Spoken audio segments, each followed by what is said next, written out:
Hey, what's up, y'all? Welcome back to the Top Flight Pod. You know what it is. You know what we're here to do. Back on screen today, beautiful Austin, Texas. The weather is really looking up. I know we've had some cloudy, cold, rainy days, but the sun was out today. The sun was shining. The sun was looking down on Austin. And you know what? One of the ops popped up in Houston, Texas today. We got some massive news to talk about today. We got a face reveal. We got a debut. Shout out to my G Verde Nation ATX for being with us on the pod. We've been working together for quite some time now, definitely. And the level of production, the level of just graphics has gone up tremendously with the addition of my G Verde Nation. So we'll start off with him and then we'll get to my G Primo, who's here with us tonight as well. But Logan, Verde Nation, welcome to the pod, mate. Yes, sir. Nah, thank you for having me. Like you said, man, it's been a long time coming. A lot of work behind the scenes that, if you follow We Are Austin TV, you probably seen my work here in one way or another. But nah, I definitely appreciate all the support. Shout out to all the Discord members, all the Patreon members. That's where the real information be coming out. So everybody kind of been asking who's Ready Nation, you know what I mean? So, I appreciate y'all having me on. But nah, it's definitely been good to kind of work with you guys and kind of behind the scenes and see what's been going on with WOW TV and kind of getting to meet everybody. But nah, looking forward to having a good upcoming season, man. A lot of stuff been going on. Everybody knows transfer rumors, player signings, breaking news. Like you said, we got some news to talk about today. So nah, excited. Appreciate you for having me on. Mate, speaking about transfer rumors and what this offseason was for all of us, I mean, you were on a lot of it. I mean, I think you had the Bersard Savovich news. Like, I mean, not necessarily that it was your story, but you found it when it was coming from overseas, literally at 5, 6, 7 in the morning, where I was waking up every day to something new. It was a new Yeah, man. European last name every day for a little bit. And I was like, man, where are these guys coming from? But Verde Nation was the one that was supplying the Discord with all the information this offseason. And also, I mean, if you were on Discord, there was some conversation about the Josh Wolf news there early this morning. So really, really fun stuff going on there. Shout out to all the new Patreon members, of course. They signed up because of that Danny Pereira podcast, which is going to be dropping tomorrow, which is by the time that this podcast comes out, you're listening to it. After this one, if you haven't done it yet, check out the Danny Pereira pod. But I want to introduce my G Primo, mate. Welcome to the show, brother. How are you doing today? Doing all right, man. Doing pretty good. A lot of good news came out. Got the Danny Pod, that's out also. But good to be here. Good to be with you guys. Good to be on this pod with Verde Nation, first time on. So it's gonna be a good one. Definitely, definitely, boys. We had media day today at the studio as well, getting ready for the season, getting the boys fresh, taking some fresh photos for thumbnails and whatnot for some graphics that we're going to be coming out with. But before we get into the news, just another shout out to everybody on Patreon and on Discord. You heard the Danny Pereira episode literally the day after that it happened. So we look forward to giving you guys exclusive content going into the season.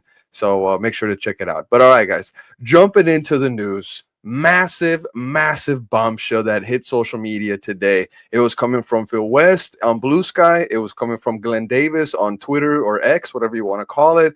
And then Tom Bolgert gave us his scoop, talking about Gavin Wolff. And yeah, by now you know I'm talking about Josh Wolff going to the Houston Dynamo as an assistant coach under none other than Benny Ball, Ben Olsen, his bud. So, I mean, guys, this is probably the news of the month, news of the year so far. I know Austin FC fans have enjoyed talking about signing new players, new DP, but this thing right here, it has Austin FC fans making some jokes, trying to, sounding just a bit bold. But starting off with you, Better Than Nation, mate, what do you think about this Josh Wolff new job that he picked up?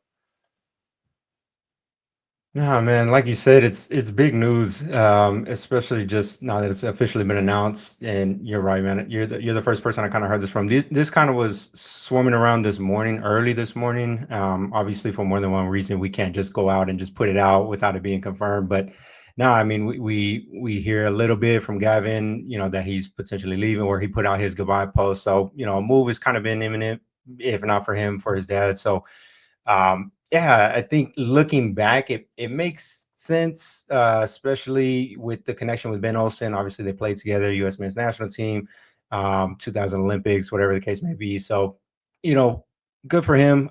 It's definitely going to spice some things up in the Copa Tejas and in the rivalry matches. So, you know, uh, it's just one of those things that when I first kind of thought about maybe him moving, definitely didn't think it would be right down the street in Houston. Kind of was thinking more towards maybe like Atlanta, or him being from Georgia. At the time, I think it's Gonzalo Pineda. They let him go, and then it was kind of like, okay, well, maybe there could be some talks about potentially him going over there. But we even saw David Tenney. David Tenney had kind of the high performance director here since year one, took a position over there in Atlanta. So for me, it was kind of like, okay, I could see him moving within MLS. I think the one thing for sure is that, it was bound to happen that he would join another team in MLS. But yeah, definitely it's going to make things interesting, especially considering that, we'll definitely see him at Q2. We'll definitely see him on the road. So, nah, man, I don't wish bad on anybody. I know he kind of,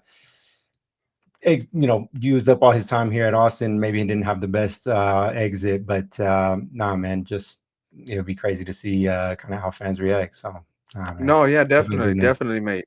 And fans were reacting in that way where there was comments where folks were laughing, they were cracking jokes or whatnot. But one of the things that fans were saying was, "Hey, there's no way that we can lose to the Houston Dynamo moving forward. I mean, it's unacceptable to lose to them already, but with Josh Wolff joining the coaching staff of Houston Dynamo, the rivals, just 2 hours down the street from 290 for me. I know it's 3 hours for some that live right in the heart of Austin. But just as right here we have Phil West saying, working to confirm something per several sources that will be, shall we say, one of the early commanding Copa Tejas narratives of 2025. And that's exactly it.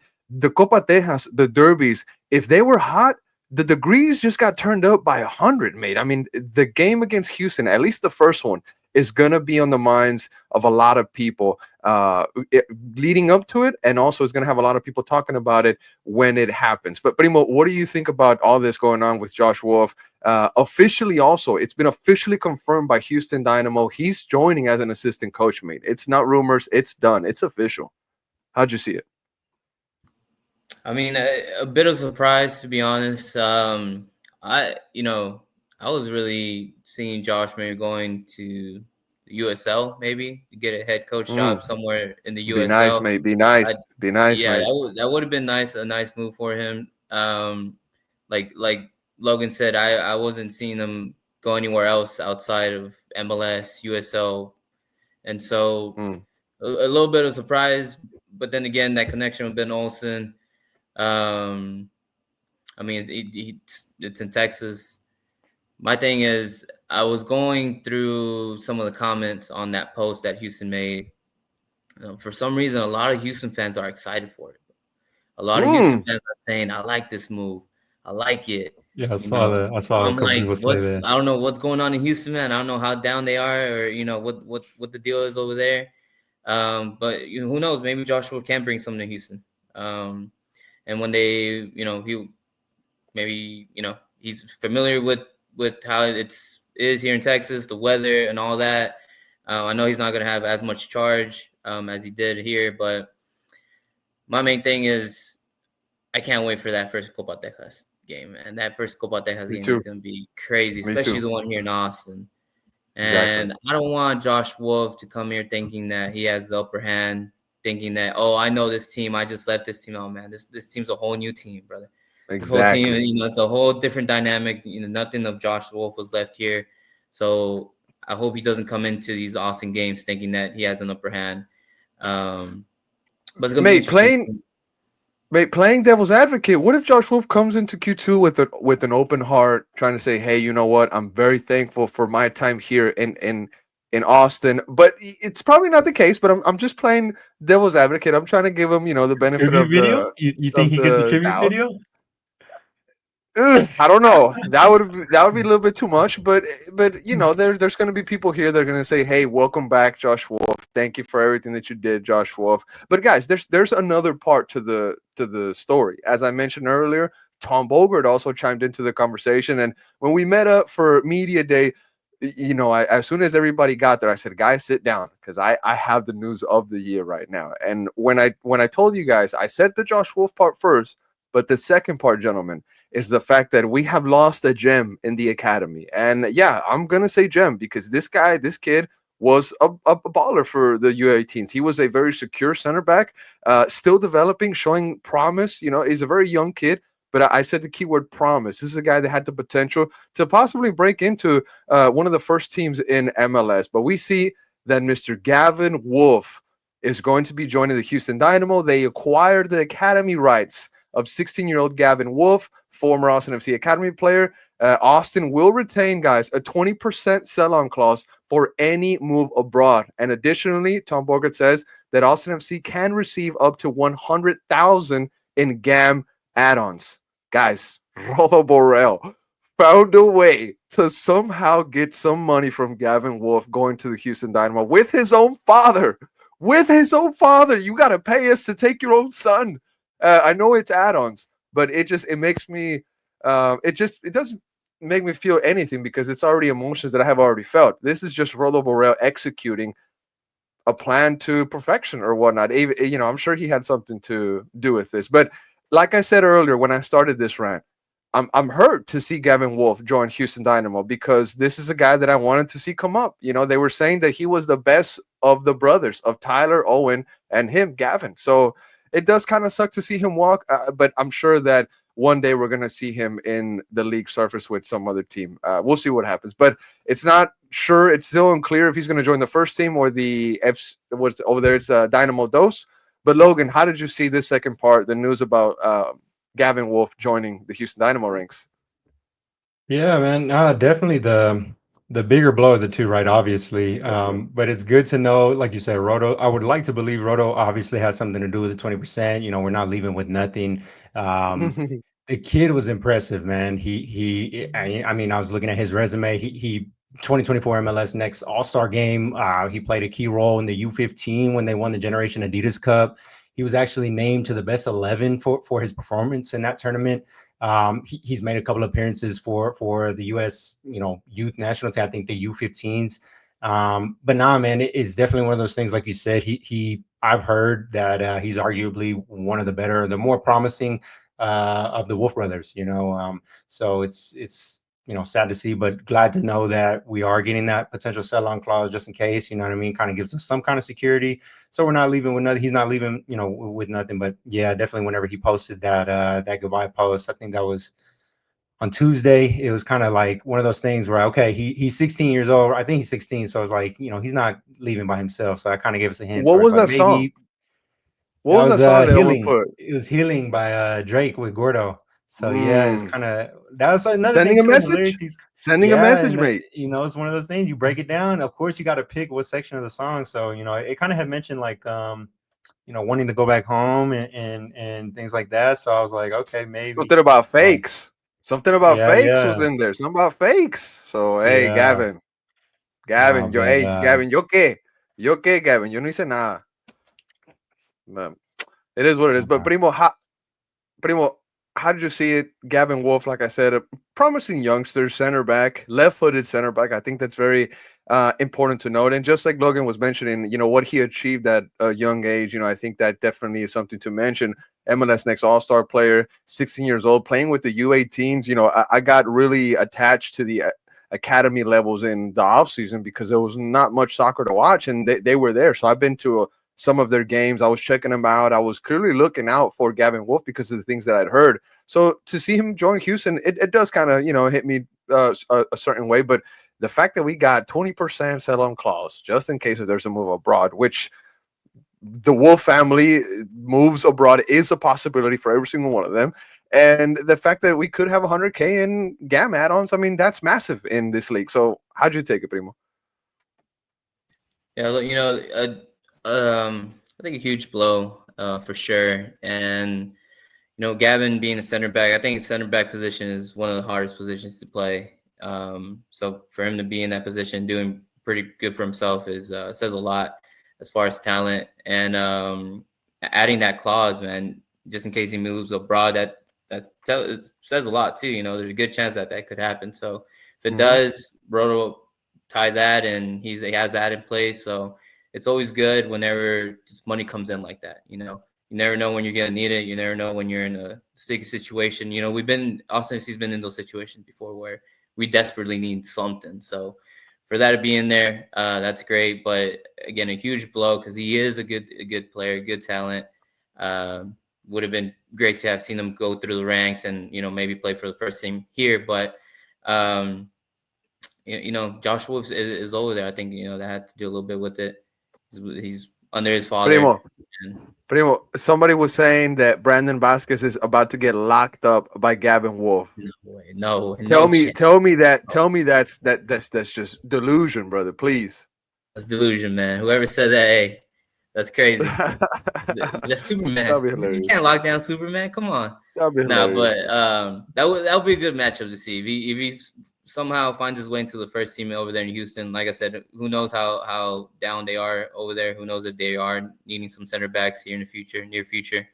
Because again, he's still 16, bro. So we'll just see how he develops in Houston.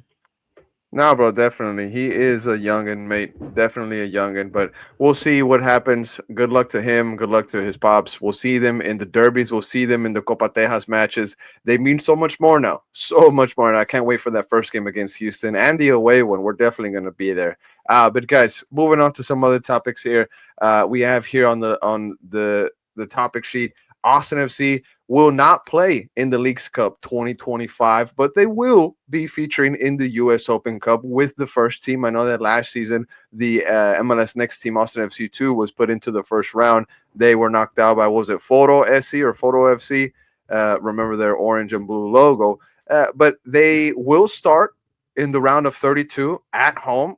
That's pretty massive. And we talked to Mr. Danny Pereira about this U.S. Open Cup pretty much road that they're about to embark on, and he said that they want it. He said that the players know that it's a very short amount of games to win a trophy, and he said that they've never really gone for it. They've never really been able to go for it. So hopefully this is him saying that the players are going to focus on U.S. Open Cup and try to bring that silverware to Austin, because as of late, it's just been Copa Tejas. The city wants something massive, and I think U.S. Open Cup, it's not going to satisfy that thirst, but it'll make people drink out of that cup for a bit. But Logan, how did you take in this news, bro? No Leagues Cup, but Austin is in the U.S. Open Cup. And it's important to note that the qualification had something to do with this. Yeah, man, exactly that. I think at first, when the first news was all new to us, obviously MLS is one of those leagues that's constantly changing. When we first heard it, or at least when I first heard it, it was one of those things that was like, oh, okay, we're in U.S. Open Cup, and then we kind of get the fine comb the details, and it's like, okay, well, but we're not in Leagues Cup. And then at first, it was kind of like, oh man, like what do you mean we're not in Leagues Cup? Like, obviously as a fan, you want to see your team compete in as many competitions as possible. I mean, you want your players to have good health and things like that, but no, I think it's good for them to be able to participate. People could say whatever they want about Leagues Cup, but at the end of the day, I mean, it's an international competition. Getting to play Liga MX sides, different kind of play style and all that. But once we learned that it was more of a qualification kind of thing, like I think all of us within the group, the consensual agreement was that it makes it a little bit more motivation to want to qualify for Leagues Cup. So it wasn't a matter of 100%. just, that we weren't selected. It was more so, hey, since you didn't qualify, you weren't in the top 9 of your conference, you don't get to participate. So no, I think it's good to participate in Leagues Cup. Obviously, there's a lot more history in Open Cup. There's a lot more history in Open Cup. So with 5 games, like you said, joining the round of 32, like Pereira was mentioning, it's going to be something that they're going for. So hopefully we can, with the squad that we put together. I mean, I would like to think we can compete for a competition that 5 games to win. So, but no, excited to see this new format, how it plays out. Gives me more motivation to hopefully fans want to participate in Leagues Cup. And like I said, people can say what they want about Leagues Cup, because I kind of was seeing mixed takes where it's like, oh well, why would we even want to play in Leagues Cup? Or why do we, you can't become a 100-year-old trophy without going through year 1. You know what I mean? So not to say Leagues Cup is going to have the same impact that Open Cup has, and not to say that it won't, but as a fan, I think at first it was kind of like, oh man, like we're not going to play in Leagues Cup, but it's nice to be in Open Cup. So I guess we'll just see, what we can get, and then how we finish out this year, and who knows, maybe next year we'll be in there. No, definitely, bro. And honestly, when I first found out I found out along with everybody else, how I took in that information was just the way that you did. At first, I was very bumped out. I was like, man, the Leagues Cup last season was literally the highlight of the year. beating Pumas, beating Monterrey at home, the reaction that it caused online on social media, and really just us cleaning up our name internationally, bro. Because losing to Violet, losing to Chicago Fire in Open Cup, losing to San Antonio. I mean, so many L's that we've taken in the past. The Leagues Cup last season really cleaned up Austin FC's name on the international stage. And the fact that we were out of it for 2025, this season coming up, it was a little bit devastating until, like you said, we found out what we analyzed a bit of information where it was, oh, well, now you have to qualify for this. And if I'm not mistaken, there is a bonus that players receive after winning matches in Leagues Cup. So hey, for those guys that are low earners in MLS, it is awesome to receive some kind of bonus. Hey, in a match or in 2 matches, you can get half of your salary. You know what I'm saying? And it's pretty cool when you think about it like that. So the fact that you have to qualify for that, and there's players that have told us that they really enjoy playing in Leagues Cup because the level is higher, the opponent's level is higher, and I think now this format, there's going to be some games where they're going to be going to Mexico, if I'm not mistaken. So it's gonna be awesome, mate. But Primo, how did you take in this information about the Leagues Cup and Open Cup? Bummed out, but there's a way to look at it. Yeah, I think I mean I like it. I like how they set it up, and as far as having to qualify to Leagues Cup and not just having it given to you. You know, you're playing international games, you know, you're not just playing locally against the USL side in San Antonio or something. So I feel like if you want to be playing at that level, you got to earn it, and you got to finish what I think it's like you got to finish top 9 in your conference to make it through. You got to make a name for yourself here locally to go play these international games. So I think it gives a lot of motivation to the players. It also evens out the playing field. You know, you had 30 teams from MLS going against 18 teams from Liga MX. So now that it's even, that's even better for Leagues Cup, and you got the best of the best playing there from both leagues. So as far as Austin playing in the U.S. Open Cup, I think it sits well for us. It suits us well. We didn't do our best last year, so this is something that these guys can go out and really fight for this time. This is our 5th season, but we've only been. This is going to be our 3rd time in it. So hopefully we can make a good run this year. That it's it's wide open for anyone. I think. Primo, speaking on that, mate. Speaking about it being wide open and looking at the teams that are in this tournament. I mean, there's some teams that were taken out of, I guess, contention for U.S. Open Cup, like the champion LAFC. They can't even defend it. So we're gonna have a new winner for U.S. Open Cup, right? So just looking at at these teams, mate, we see them here. I wanted to ask you, bro. I mean, can Austin FC win this with this new team, the money spent? I mean, you have Charlotte, you have Chicago, FC Dallas, DC, Houston, Minnesota. Mate, these are very beatable teams depending who you get put up against. I mean, the hardest ones, maybe the elite ones, I'd put it up. You know, the St. Louis's, the Orlando's, the Red Bulls, obviously the Eastern Conference champion, right? And then some other teams here and there. But overall, the path seems very achievable, mate. It looks like it can be done. Do you think Austin FC has a legit chance? I know it's very early, Primo. I know that. But if the boys want it, the path is short. You think they could do it? I think they can do it. I think just the way the league is set up in general, I think they can do it. We can beat those teams that are on there for sure. All these teams, these teams have their flaws, and like I said, New York Red Bulls, that might be one of the hardest teams in there. I did see Philly in there, but I know they're going through some issues. So I feel like I see it as a level field all the way around, as far as Open Cup, Leagues Cup, and also the Champions League, man. No, definitely, bro. And before we get into some other topics here, I gotta ask Verde Nation, mate. I mean, what are the chances that Austin FC does win the U.S. Open Cup? Because they only have to focus on 2 tournaments. It'll be the MLS Cup and the Supporter Shield race, of course. But the other tournament here that they got to focus on is ultimately the U.S. Open Cup. I mean, do you think that the boys have a legit chance at it? Yeah, I mean, it's still really, really early. If you would have asked me last year, obviously it's easy to say. I mean, it's a tougher path, but I mean, with all the money that we've invested and the players that we're bringing in and just kind of this whole new squad, I would like to think we can compete with anybody. And it's Hmm. hard to say, like I said, 100% because we haven't even seen the team play. A lot of players still aren't even here. But I definitely think with the format and like you said, I think the league did a really good job about balancing it. So, right, you can only play in a maximum of two of the four tournaments that are going on, and making it so that way, like you said, we can focus on if this is going to be the trophy that we want to go after and get. If that's going to be our realistic goal, we can actually do that instead of having to balance, three or four. I think that one year when we were in, CONCACAF or League Cup and US Open Cup or things like that. So I think if it's going to be something that we want to go for, um, I would say we have a better chance of winning Open Cup than we would maybe MLS Cup.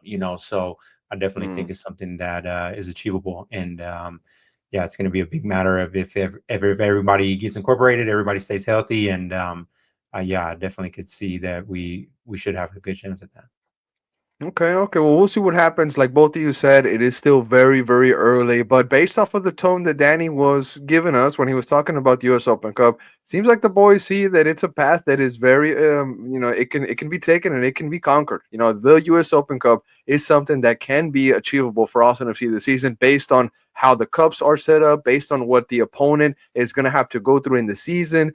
We signed a lot of players, so it means that we have depth. We're not going to have to be dealing with crises at certain positions. Hopefully not. Hopefully we don't have to see multiple injuries to a certain position. But based off the money that you spend, just like you said, Logan, and this is also very famously known, money doesn't translate to wins. I mean, look at PSG and their Champions League history. They spent all this money and they could never win that Champions League. So it doesn't necessarily mean that you're going to be winning on the field, but at least you're bringing in good players or key players, guys that can change the game for you for these exact things to win tournaments like the US Open Cup. And hey, maybe you parlay that next season, talking 2026, and you try to go for that double, that MLS Cup, that US Open Cup. And who knows? Who knows what can go on from there? But we'll see what happens. But, gentlemen, I want to talk about something that occurred here this weekend. We saw Austin FC take down their favorite preseason opponent, Louisville City. Now I lost count how many times we played this team. I think one time we played them twice in a preseason off season. But the result was 3-1. It was here at Q2 Stadium. A goal by Brandon Hines-Ike off of a corner kick that I believe it was taken by Mr. Diego Abarca. Also Diego Rubio, which was a little bit of an own goal, but hey, he created the chance. I think it was credit to him. It's a preseason friendly, so I don't think that they really, keep track of those things. I know Diego Rubio is going to claim it as his own as a forward.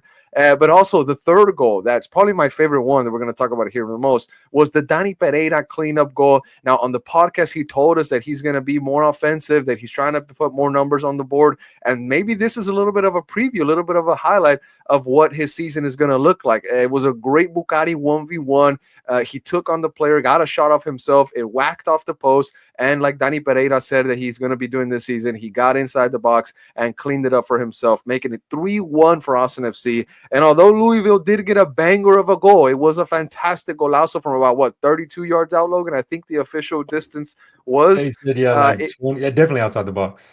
something like that, mate. It was something like that. We had a great view of the game. It was fantastic the way that we got to experience that match.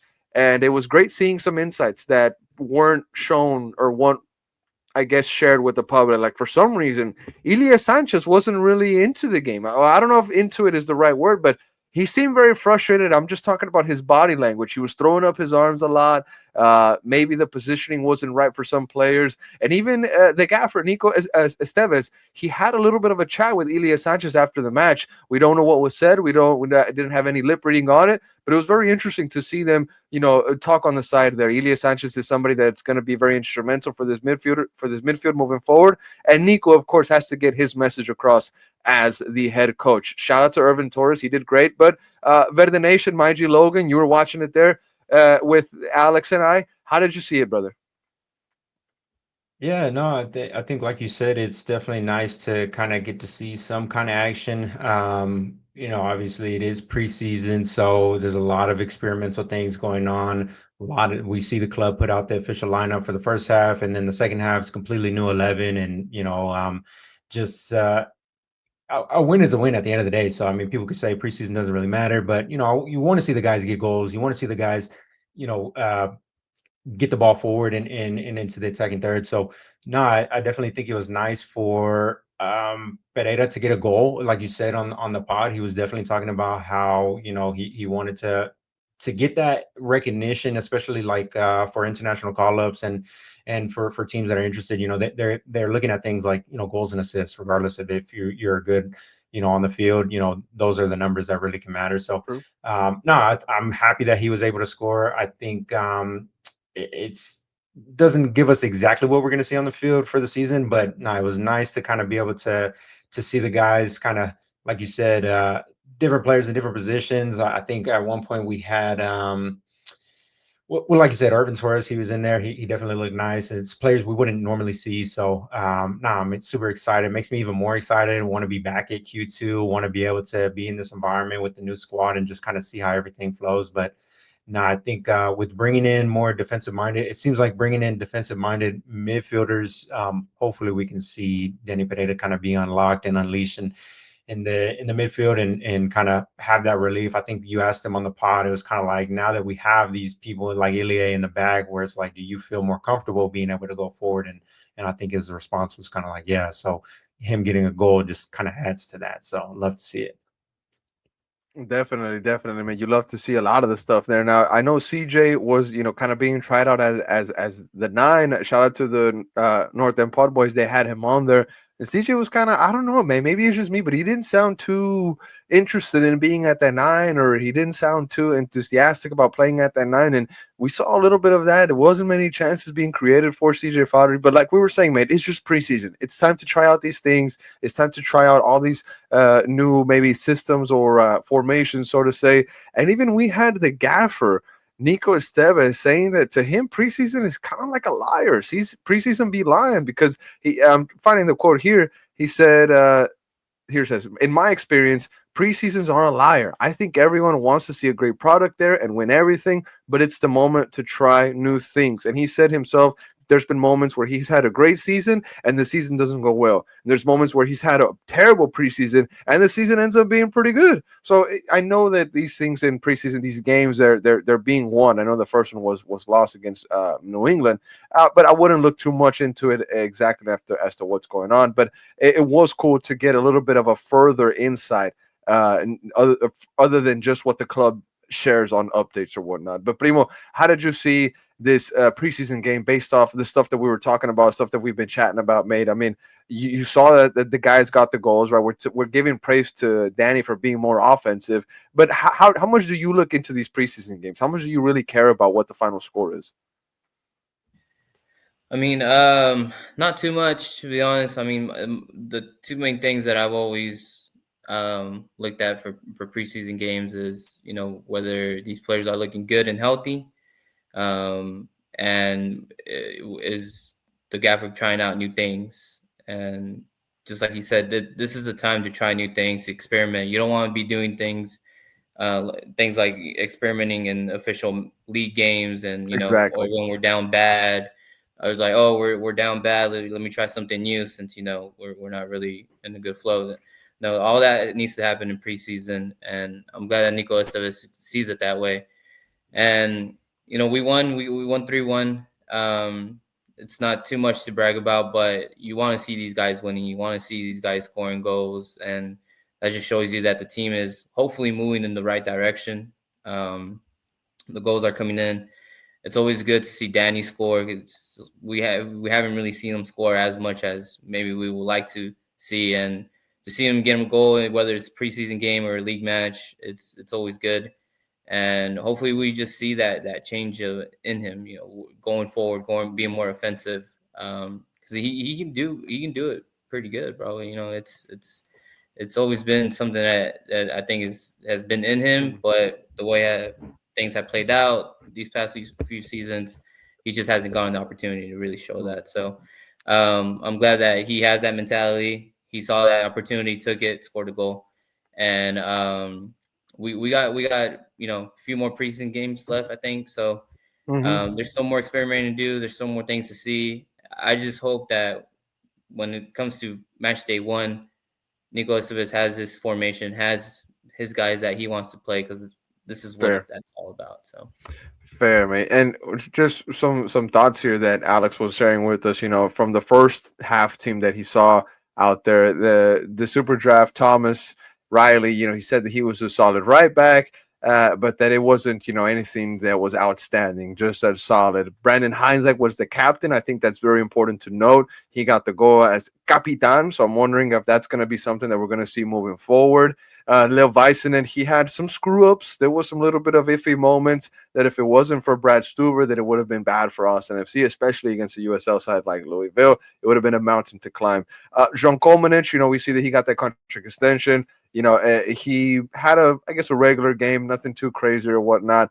There was some passes where he could have, executed them better or whatnot, but the overlapping something that Jean could work on going up in the attack. But that's something to work on, of course.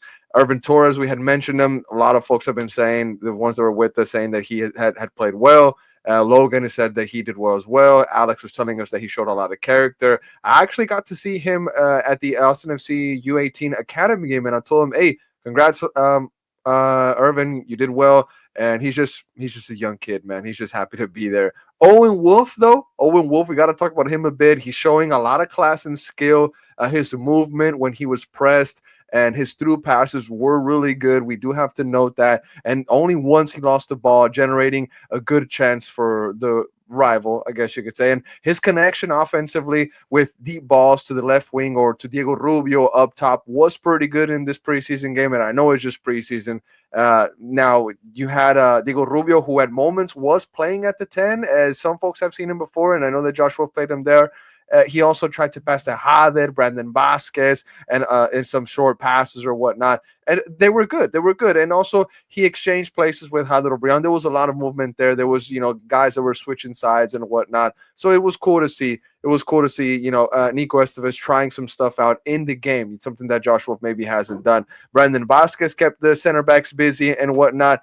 He was the main guy looking to finish. And then in the second half team, things changed, and we saw that there was a lot of substitutions. Cleveland was on goal. He did okay. Cascante was the captain. Svatak was very, very solid. Gallagher at right back, guys, was probably the offensive threat in that second half for that team, along with Bucari and Dani Pereira. But at right back, Gallagher is still being very dangerous, which is very interesting. Biro, of course, did well defensively. We'll talk about him here a bit and his contract extension, but he didn't move up as much. He was kind of being very conservative with his position and whatnot.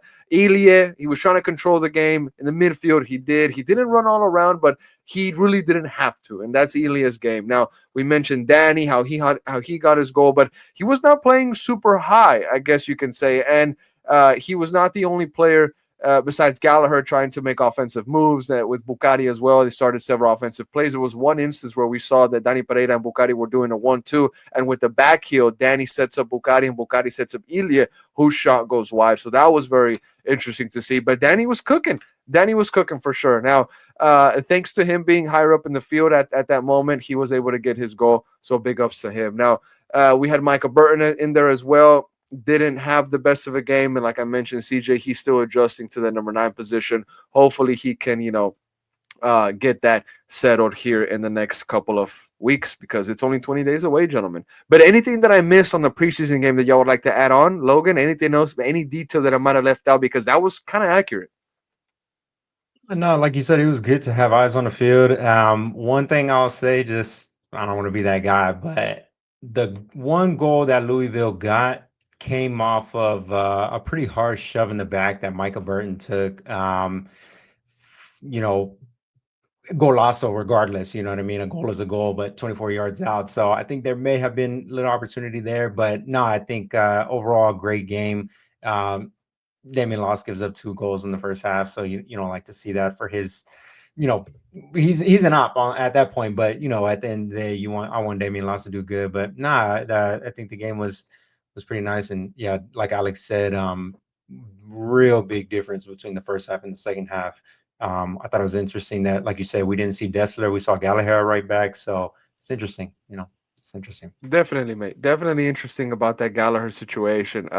He keeps receipts. Gallagher keeps receipts. So if you're Talking about him at right back, he might see it on X. We'll see what happens there. But on the Damian Las situation, mate, he got loaned again back to Louisville. He goes, hey, at least it's a place where he's coming from. He knows the city well from the previous season that he was there. I'll say that. But when that news hit me at first, I was like, man, this sucks. I wanted to see Damian Las get his chance, but there's some things that are going into this deal that are important for Austin FC fans to know. He can be recalled at any moment. If Austin FC needs him, he can come back. Boom. Right? He's still an Austin FC player. And we have to remember that he signed an extension with Austin FC to keep him here longer. So he's going to be an Austin FC player. It says here in January 2024, Lau signed a 3-year guaranteed contract with Austin through the end of 2026 Major League Soccer MLS season with an option for 2027.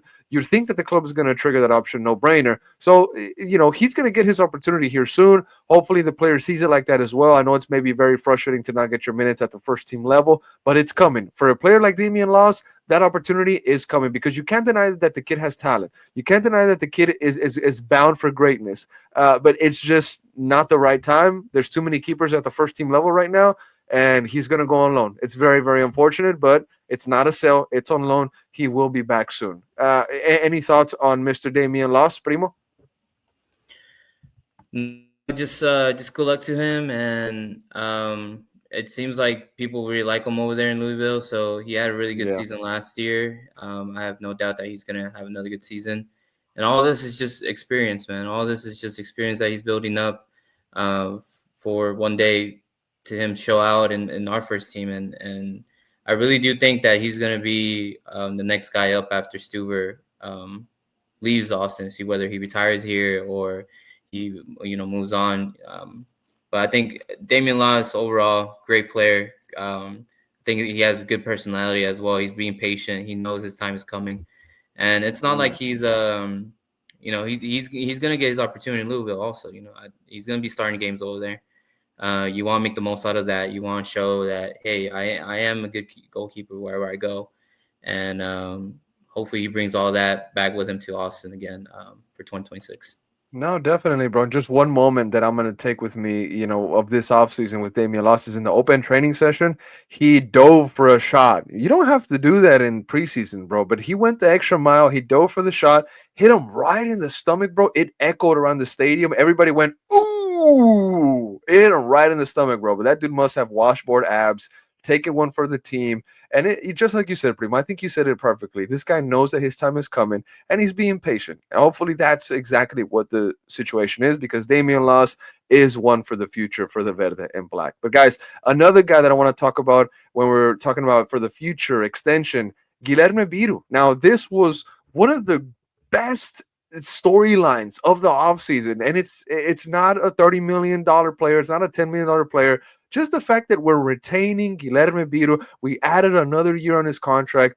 It's just fantastic news for me. Why? Because he's a dog. Why? Because he fights for the badge. Why? Because he says that this is an amazing city and he wants to fight for it and give it his all. And I'm sure that as a man, as a family man, having his small child grow up in a city like this, he must just be even more thankful for the security, the quality of life, the way that the fans have embraced him and treated him. I did give him a lot of flack for when he did that tackle on Ricky Puig, but there was a big portion of the fan base that embraced him 100%. They were like, let's go, Biro. That's a dog. That's my tank. That's my destroyer.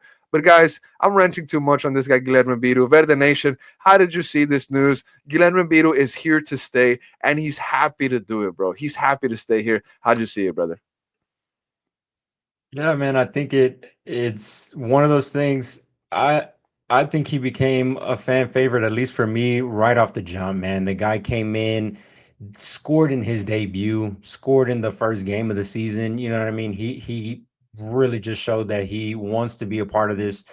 You don't see a lot of defenders that want to be a part of the attack, you know what I mean, and actually want to move the ball forward. I think something about him when he's on the field, like I said, he has that attacking mindset. He doesn't want to just sit back and play in the back. He wants to move the ball forward. He's not scared. We seen him in San Jose. He took that shot right off of Driussi's foot. So, he banged it in too. And for having 31 games, 3 goals, I mean, this kid the front office got it right. I mean, I think they brought him in at, I think MLSPA has him at 200K.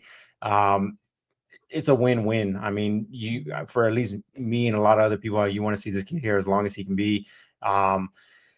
For a team that finished dead last in shots on target and scoring attempts overall last season, I mean, he had, I was looking at his stats, he had, a good amount of shots, 21 shots, 5 shots on target, and like I said, 3 of those were goals. So I'm happy that he's here. He definitely seems like he has that dog in him, and definitely I believe that left back starting position is his to lose.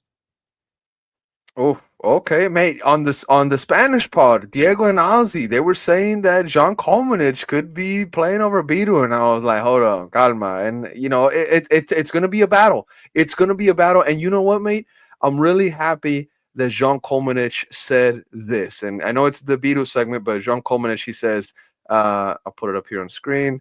He says, it's good. We're all competing. The trainings are intense. Obviously, we're fighting for a spot, but it's a long season, and we always know that we're going to need everybody. It's always good to have competition because it pushes you to be a better player and a better teammate. And he's talking about the atmosphere at the left back position. And guys, it's tough right now for the left backs. You have Biru fighting for it. You have Jean Gallagher in the mix as well. I know he's a right back, but he's also in the mix for left back. And you have John Coleman, you have Biru, and you have Jean Gallagher all fighting for that position. It's definitely a dogfight, mate. And for Jean Komanich's case, I know that it's healthy competition, but it doesn't help when Biro is performing the way that he does, and then he comes out and he says this to the fans. After spending a year with Austin FC, it's clear to me this is where I want to be. Especially, guys, in an offseason where Drusi showed that he clearly didn't want to be here. And the narrative of, hey, we want guys that want to be here is stronger than ever. And Biro also says, I'm excited to extend my contract and to keep giving my all for this amazing city. And if you notice here, that photo that we use for the quote is the day that he got suspended for the tackle on Ricky Puig. I don't know if anybody noticed, but that's him walking out. He's being escorted out of the stadium with a little smile on his face. This guy doesn't even care. He didn't even care that he did that to Puig, bro. He was laughing on his way out. But hey, shout out to Guilherme Biro. I'm happy that he's here to stay.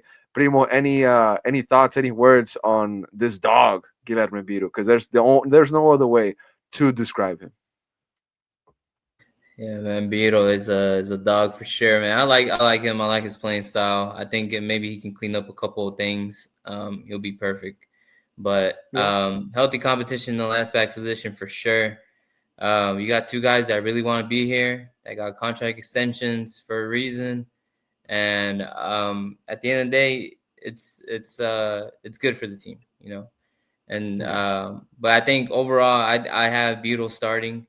I think I just like how he plays, and I think it's just something that the team really needs people, the guys that want to be here, that want to fight for this badge. I just like his attitude, man. I like his attitude out in the field. Logan had brought up his first goal that he scored against Minnesota. Bro, we were losing 2-0 that game. We're losing 2-0 that game. He scores, and he was happy, bro. He was happy. He's just happy. So, guys always smiling. Bro, that one time where he like flicked off one of the fans. Oh my God! Yeah, I forgot about that. He's walking out of the LAFC stadium, and he's like with the double. Bro, with the double, bro. I like that, bro. I like that attitude, man. He don't take crap from no one. He's happy to be here, man. He's gonna fight for this badge, and I forgot about that. Overall, I think he's gonna have a good season. I think he's gonna have a great season, and not to knock anything from John Komenich, but John Komenich got to step up, man. If he wants that starting position, which I think he can also take. They're both at a good level. We've seen good things from everyone. John, whether it's John Gallagher that can also play that position, John Komenich, Guilherme Biro, they can all play that position really, really good when they're on their best days. So we'll see, man. We'll see. It's really exciting to see. It's something that you want for the team. Depth, friendly competition, good competition. So 100%. Now, just to touch up on a little bit on the extension for Jean Komenich as well, some words that he shared that really, I guess, spoke to me a little bit. This is coming from the heart. You can tell. He says, the club showed trust and patience with me when I was down at the bottom. By that, I mean when I was at the toughest time in my career during the ACL. I'm always going to be grateful for that. So anytime the club is going to reach out to me to give me a contract extension, I kind of feel like I owe it to them too. So Jean Komenich kind of saying like, hey, the club believed in me when I was down and out. I'm going to do anything I can to repay that back. And that's one side of Jean Komenich that I appreciate. I also appreciate his crosses 100%. But the fact that he still is fighting for his spot, he hasn't given up yet. He hasn't given up yet. And it's healthy competition. At the end of the day, the fan benefits the most from that because the players are going to give it their all to get on the field. And this season, I know we've touched up on it a lot. You can't mess up because there's a guy right behind you ready to take that spot in every single position, even at goalkeeper, dude. Nobody is safe, man. Nobody is safe. If anybody was safe, I think it was Juicy, and he's gone. He's out the window, right? So nobody is safe on this team. There's guys ready to take your job. So really, really, the margin for error is very, very, very slim. But Guilherme Biro, John Coleman extensions, happy to see it. Happy for them. But gentlemen, some money news. I want to talk a little bit about Sportico. They came out with some very interesting figures, pretty much letting us know that Austin FC had jumped up in 6% of value. I'll put that graphic here as I'm getting it, but pretty much saying that Austin FC is now worth 8% more than what it was before. But Logan, Verdenation, mate, you helped me process this news. We were getting this information out. How did you see this? Austin FC, money club, top 10 in MLS. How did you see it, brother? Yeah, man, I think, like you said, it's good to be on the rise. Top 10 is obviously something good. It's almost like a flex. I've seen some people saying, well, valuation doesn't really mean anything to the fans or to the performance on the field. But, at the end of the day, you want to see your team trend up, at least in every aspect that it can. That would be positive. So 8% increase, that's definitely something that you want to see. You don't want to see your club failing. You don't want to see your club on the downfall, especially when it comes to things like, valuation of what we're worth. It gives us more global publicity, it gives us more reputation, more credibility. So for such a young club, I mean, it's definitely nice to see us up there in the top 8, top 7 of the MLS club franchises. So man, it definitely a testament to what the team is in, or what the club and ownership is investing into the team, not only on the field, but like in their business partners and their marketing efforts and their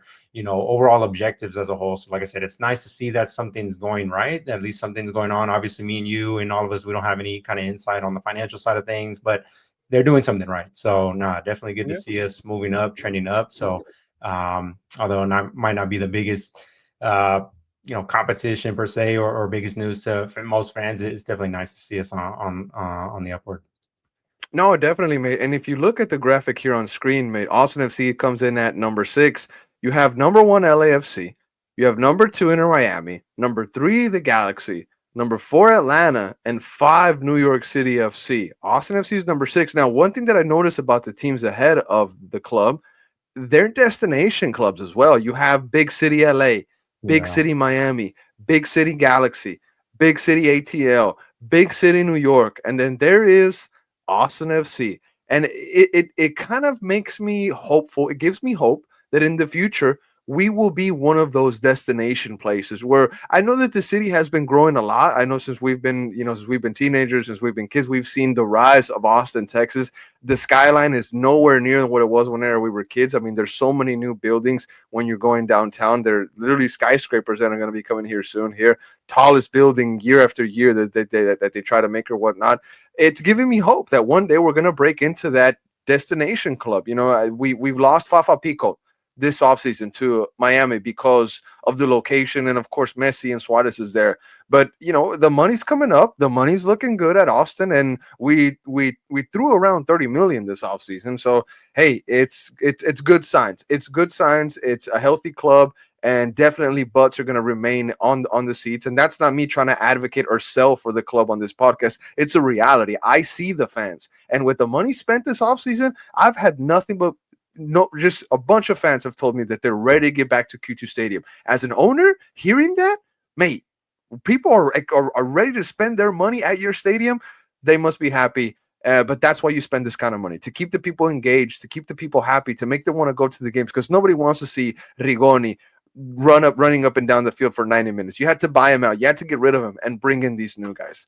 But Primo, any thoughts on this new number coming out from Sportico? I mean, 865 million Austin FC, almost a Billy. Yeah, it's really good to see, man. It's really positive. You know, something big for the city, for the team. And I see Austin FC being worth 1 billion in the near future. I think it's going to happen. They're putting in good investments from the grass these players play in to the seats that we sit in. Everything is good around that stadium. If everyone that's came into the stadium from visiting teams, everyone likes it. And it's a growing city, man. It's just going to get bigger. So people are going to want to come to the stadium. They're going to want to spend their money here. I think this season is probably going to be, you know, for people that haven't gotten their tickets for that first game, you know, you better start looking into getting one because they're just going to keep going up, man. It's going to come game day one. Those tickets are going to be pricey. And it's because of the players that came in this season. Everyone's just excited to watch Austin FC. And for us to be up there, you compared us to those teams that are ahead of us, teams from LA, man, teams from New York, was the ATL. You know, these are really big cities playing in really good stadiums who have really good teams built. I know, you know, not New York yet, but that stadium that they're building, man, that stadium looks crazy. So it's coming for them. And then just being there, I think in New York itself. But overall, it's really good for Austin FC. I'm really grateful and excited just to see them there in the top 10. I agree, mate. It definitely makes me feel good. Like Logan said, it's a sign of a healthy club. But you know, we definitely need to see the wins come this season. But it seems like everything in the background was done right this offseason. And how many times we've said that in Austin FC? Short history, yes, but so many mistakes have been committed in previous off seasons where it's kind of a different feeling. It's kind of a different vibe going into this 2025 season. But hey, we're here for it. Gentlemen, just maybe a couple more things here before we get out of here tonight. An academy update. We had the U13s. They beat the Colorado Rapids 2-1. The U14s, they lost 4-1. One of the worst games that the U14s have played. A lot of injuries. One key player out on red card suspension, and one player playing up, talking age-wise. 3 U13s played most of the game for the U14s, and then the U14s tied.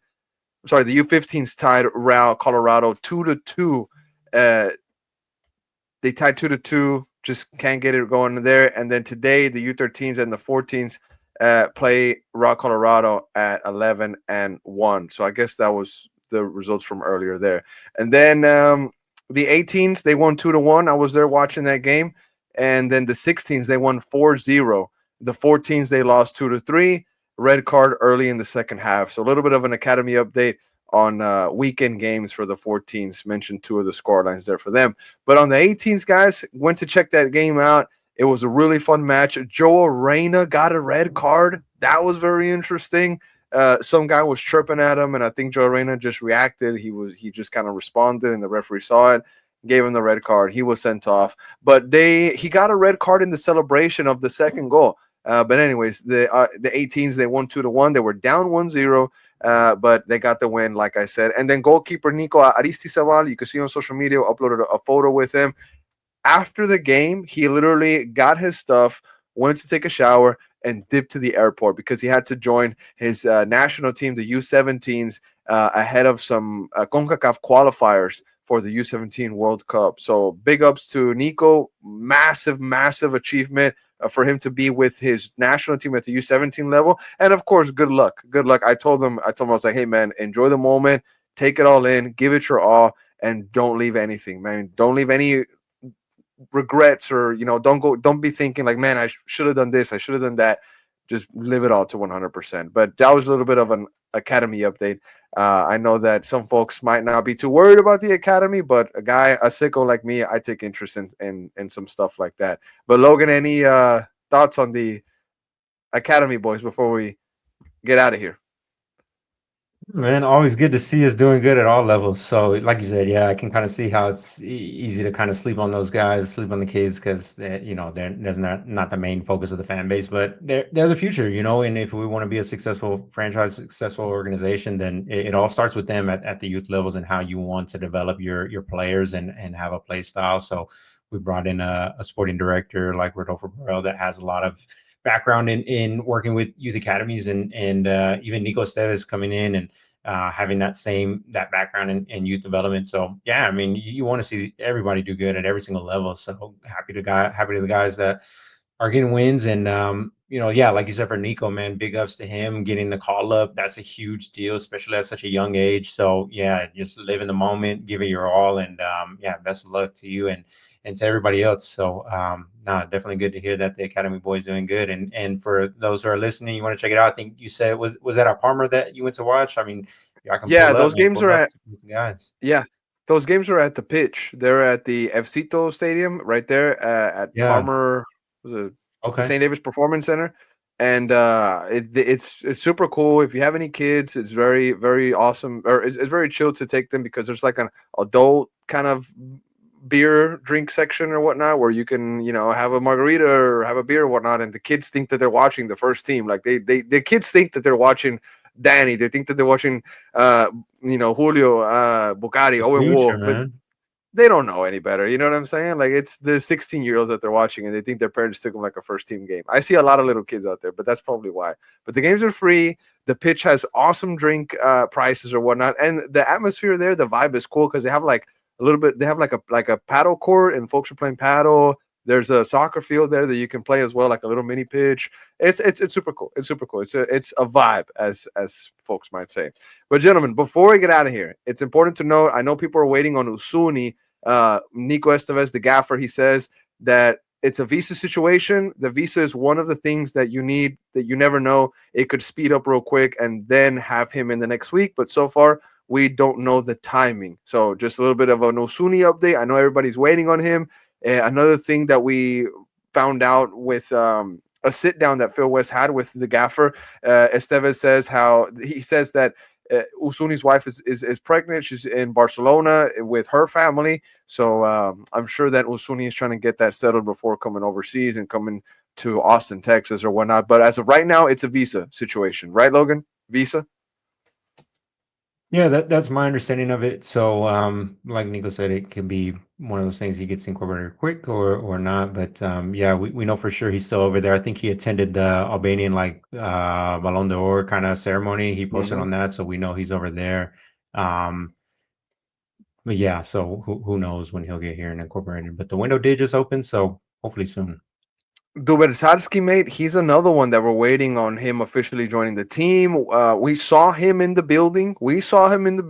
At the preseason game at Q2 Stadium against Louisville. He was there for a minute, then he disappeared. We don't know where he went, but he's in Austin 100%. We've seen him at the Capitol building with his girlfriend. We've seen him at the what was it at Home Slice on Congress, if I'm not mistaken, just hanging out. This guy's doing everything that Austin people should be doing right now. Next week, he's gonna be at Barton Springs. Mark my word, he's gonna be checking out Barton Springs, mate. Don't be surprised if this will pops up at ACL before he can. I'm sorry, South by Southwest before he gets a freaking training in with the team. But Dubersarski is here. He's in Austin. He's just not with Austin FC yet, but we'll see how long that takes. But gentlemen, anything else that y'all like to add on to the pod before we get out of here? We mentioned the Danny pod. That's going to be coming out when this podcast is available. Make sure to be on the lookout for it. Great conversation there with Danny and Football Critic and myself. You can see the 3 jerseys on the table at the new studio making the debut. But guys, anything else y'all like to add on to the pod? Verde Nation. Oh man, again, thank y'all for having me. Always good to kind of collab with you guys, whether that's on the page or yeah, like I said, on the pod. So definitely it's gonna be a good season. So definitely we're almost there. We're almost there to the home opener, but no, I'm excited. So because I appreciate you having me and a lot of good stuff and shout out to the Discord users, shout out to the Patreon, man. That's where the real action happens. So nah, shout out to Danny too. Danny coming out and sitting down. the club's been showing a lot of love, so you guys can expect to kind of see more of that type of content coming soon, and who knows, maybe more player interviews and more exclusive stuff. So nah, man, it's been good. We're gonna kill it this year. Exactly. Primo, anything else you'd like to add on, mate? I mean, I'm just excited for the new season start, man. It's one pod closer to the home opener, and like Logan said, we got a lot of stuff coming out. Shout out to the Discord people. Those Discord chats, man, are something else sometimes. But they, you know, if you want the scoop, you gotta be in that Discord chat. If you wanna see exclusive stuff like the Danny Pod, join the Patreon. I have no doubt that we're gonna keep taking out content like that to where you can only see it at Patreon at first before it comes out. And, you know, just, man, I'm excited for the season to start. Like I said, one pod closer. New Stu debuting soon. Whole new vibe coming. So. Definitely, mate. Definitely. But gentlemen, appreciate you being on here. The listeners, I'm sure, appreciated another episode. Top Flight Spanish and English, of course, pumping out those episodes. So, guys, be on the lookout for more episodes. Be on the lookout for the Danny Pereira podcast, which should be available as you're listening to this podcast. But gentlemen, appreciate you guys. Have a good day. Have a good night. Have a good work week. And we'll see you soon here on the podcast. Ciao.